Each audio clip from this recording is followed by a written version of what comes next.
Bienvenue à l'émission en français avec une brève introduction en néerlandais.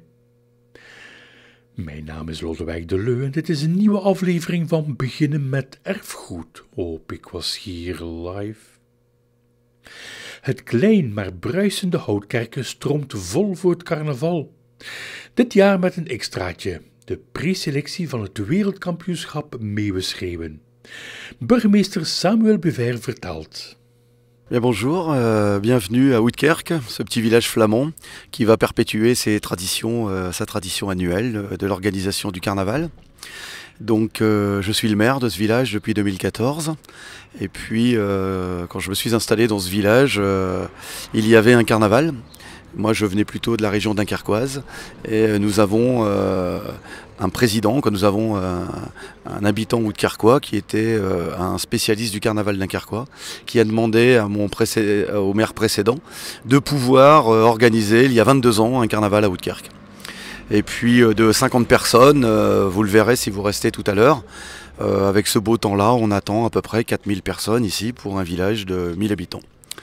Donc c'est une bande, donc c'est la même tradition qu'à Dunkerque. Il y a des bus qui vont arriver du littoral, un petit peu des gens de la Flandre intérieure, de Steenvoorde, d'Hazebrouck, de Bailleul. Et puis toute la journée, ils vont manger ici à la salle des fêtes. Un repas est organisé par l'association des Houtmans, c'est le nom de l'association des Houtkerquois, des carnavaleux houtkerquois.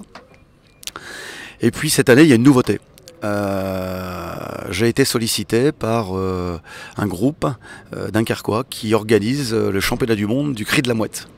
Donc comme à chaque fois, ce sont des petites manifestations qui viennent se greffer autour du carnaval. C'est une bande d'amis qui font partie des Corsaires dunkerquois, une très grosse association carnavalesque dunkerquoise et philanthropique. Et ils ont fait ça dans un café, ils ont commencé entre copains à organiser le premier cri de la mouette. Et aujourd'hui, ils sont arrivés au bout de 6 ans à organiser chaque année un championnat du monde du cri de la mouette. Le président organisateur est un de mes amis et il m'a dit voilà, j'aimerais bien venir à Houtkerk, est-ce qu'il est possible de le recevoir juste avant midi pour pouvoir faire une première manche du championnat du monde du cri de la mouette. Alors je sais que Charleroi, puisque vous êtes nos amis belges, à Charleroi ils sont allés faire une manche du championnat du monde du cri de la mouette il y a quelques mois. Donc ça va se passer comment? Ils vont arriver avec leur limousine qui est symboliquement leur voiture pour se déplacer. Et puis des gens se sont inscrits. Et nous avons la chance d'accueillir une dame qui a gagné l'année dernière le championnat du cri de la mouette à Dunkerque. Cette dame sera demain soir opposée avant le spectacle de Jamel Debbouze au Cœur-Salle.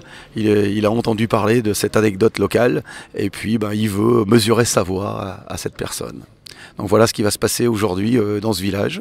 Vous êtes ici chez Gisèle, un café qui date de la bâtisse date du XVIIe siècle. Gisèle est bientôt notre doyenne de notre village, elle a 84 ans. Je sais qu'elle est très connue en Flandre intérieure.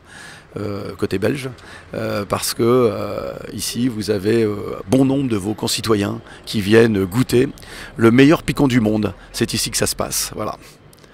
Houtkerk est un village très festif par rapport à nos villages voisins. Je dis souvent à des jeunes habitants ou à des couples qui veulent s'installer chez nous, si vous voulez résider dans un village tranquille, je préfère vous prévenir. Ici, pour 1000 habitants, il y a 19 associations. Nous venons de créer la 19e. Il manquait quelque chose ici pour le carnaval. Il manquait un géant.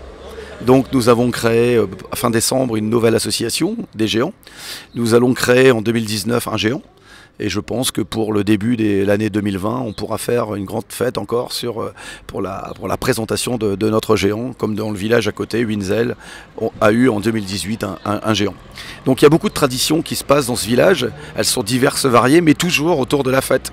Nous avons restauré l'orgue de l'église, nous accueillons ici chaque année des grandes festivités autour de l'orgue. Nous avons un club de sport et de football. Moi j'ai déjà fait venir une sélection d'équipes de France de football, des anciens. On a fait un tournoi des légendes ici avec les anciens Lillois, les anciens Valenciennois, les anciens Lensois. Donc voilà, à chaque fois on trouve des thèmes et puis ce village il vit, et voilà. Donc le carnaval s'imposait presque à ce petit village parce qu'on est déjà à 30 km de Dunkerque. Hein. Donc ce sont les derniers villages qui organisent des carnavals comme à Dunkerque. Hein. C'est-à-dire que c'est une bande et c'est le public ou les participants qui organisent leur carnaval sous forme de chahut. Aujourd'hui, on a la chance d'avoir le climat avec nous. Donc, il y a 2 ans, on a eu la pluie pendant tout le carnaval. Vous savez, le carnaval se positionne par rapport à Mardi Gras. Donc, ce carnaval ici, à Oudekerk, c'est toujours un samedi. Et c'est toujours la veille de Bergue. L'année dernière, c'était 3 semaines avant. Hein, cette année, on est le 30. J'ai déjà connu le carnaval d'Oudekerk le 4 avril. Alors, c'est vrai que le climat évolue beaucoup actuellement. On n'est pas sûr d'avoir du beau temps en avril et parfois on a du beau temps en février. Mais bon, aujourd'hui on a vraiment de la chance.